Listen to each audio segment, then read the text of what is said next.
Well, hello everyone.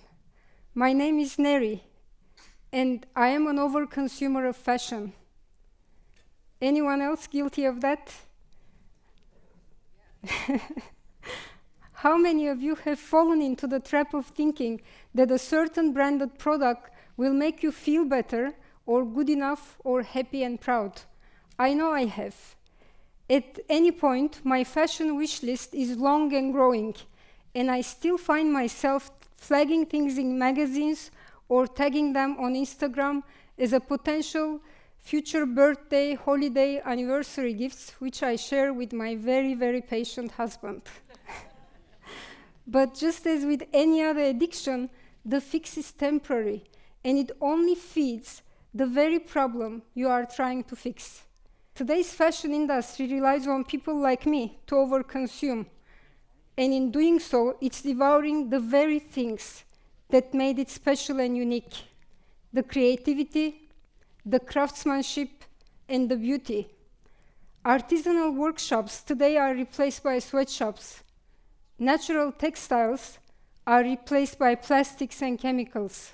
So what should someone struggling with overconsumption do? Are we as an industry hopeless and resigned to fail to live up to our full potential?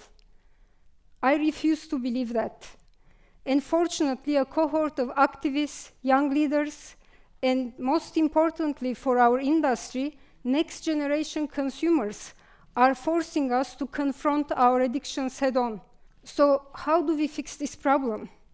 Well, we got into this problem together, consumers and producers. So I'm going to offer solutions to both. I will warn you in advance that this might not be pretty. It might call you to question and prioritize certain things that bring you joy. I know it has for me. And if we don't do something to address this issue together, now, the consequences for us, our children, and our children's children will be worse. So please follow me now on my 5-step recovery program for sustainable fashion. Step 1. If we want to solve a problem, we first have to admit that one exists. Fashion has the potential to create beauty, dreams, and to mirror the shifts and trends of society. But fashion also creates significant negative externalities for the environment and workers around the world. So let's look at some facts. Fashion industry is responsible for huge amount of waste. According to the Ellen MacArthur Foundation, the equivalent of a garbage truck of clothes is burned every second in a landfill, or it's buried in a landfill. So that's every second. Let that sink in. These are the figures that show the damage the fashion industry is doing. Especially fast fashion is considered to be the second largest industry to use modern slavery practices. And it is estimated that over $125 billion of garments were created using some form of modern slavery. That's an astonishing figure for an industry built on the freedom of expression. So now that we have admitted we do have a problem, what can we do as consumers and brands? Step 2. Step 2 in my recovery program is to believe in a higher power.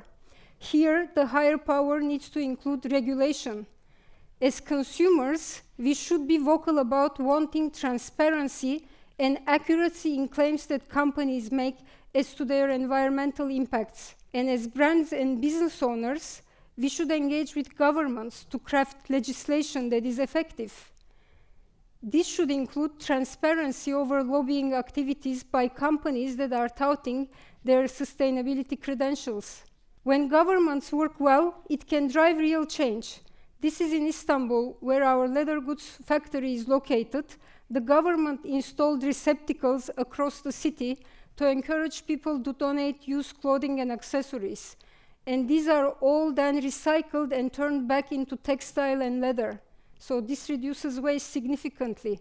France, for example, my now adopted country, requires large companies to report on their environmental and social impacts. New York is looking to pass a law for the fashion industry to do the same. We all know greenwashing lawsuits are also growing. But regulation and lawsuits cannot be the whole answer. We also need to reassess the profit motive that currently rewards overconsumption. Obviously, I know this is not going to be easy, but creative solutions are emerging.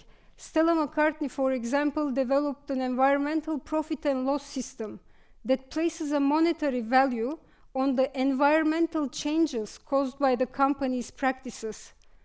Consumers, shareholders, companies, NGOs, government, we all need to work together and communicate to further develop and embrace evaluation methods like that looks less at consumption and strict profit and loss, and more at how a company is impacting the environment and society as a whole. Step 3. Step 3 in my recovery program involves living with a new code. For this step, I have to talk a little bit more about sustainability. In recent years, sustainability has been the fashion industry's response to all types of ills. Fashion has a sustainability problem. And what does it even mean?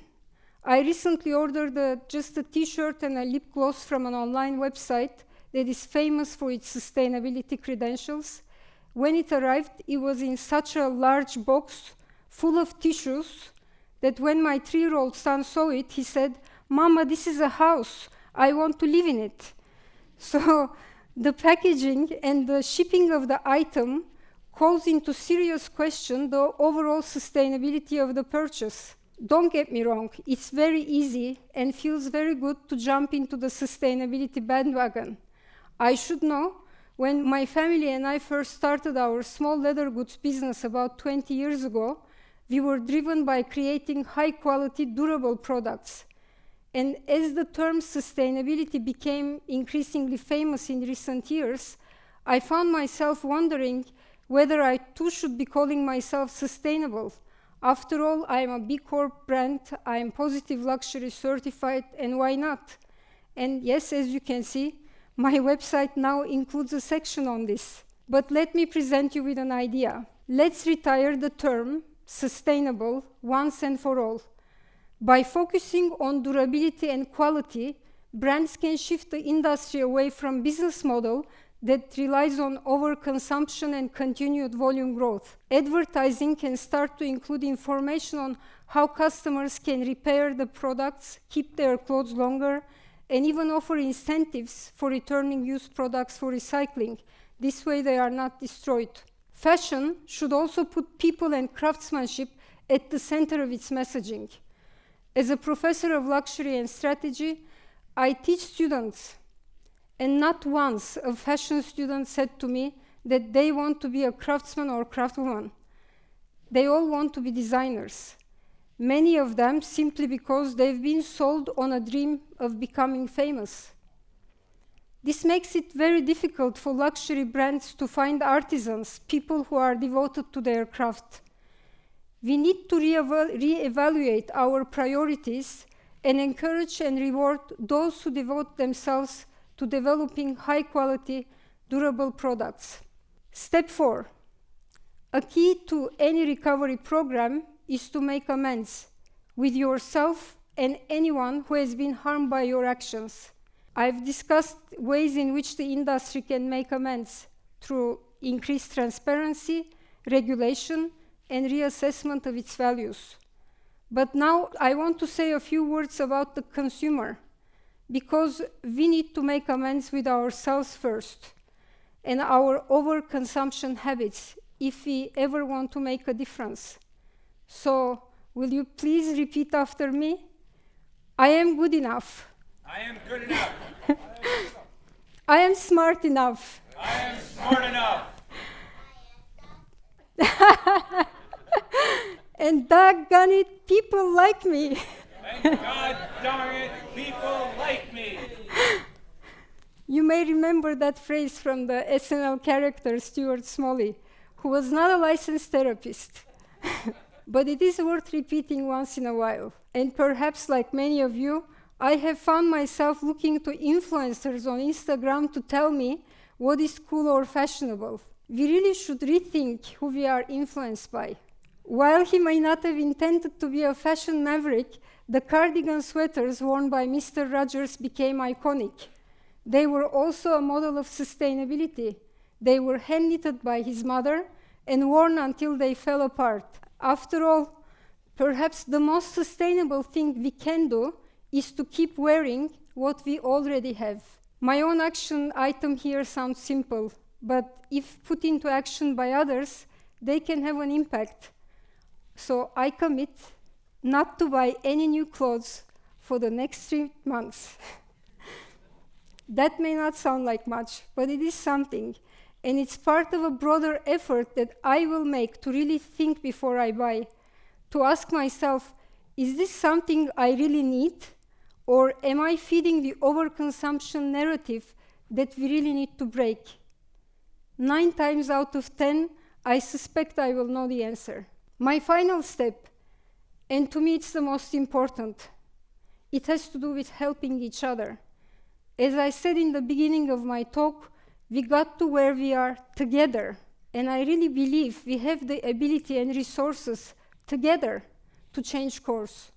We really owe it to ourselves and our children, and our children's children, to stop this vicious cycle of overconsumption and waste. We have a major problem in the fashion industry, and it will take researchers, academics, scientists, consumers, industrialists, and entrepreneurs working together to solve it, because it will not solve itself. We all heard of the term farm to fork, but how about cotton field to closet? Let's care as much about what and how much we are buying and where it comes from as what it looks like on us. I know some form of mass consumption and production may be here to stay, but that doesn't mean we are powerless to effect change. Let's bring back concepts of durability, quality, and care. Let's each of us change the way we think about fashion, because that's an idea worth spreading.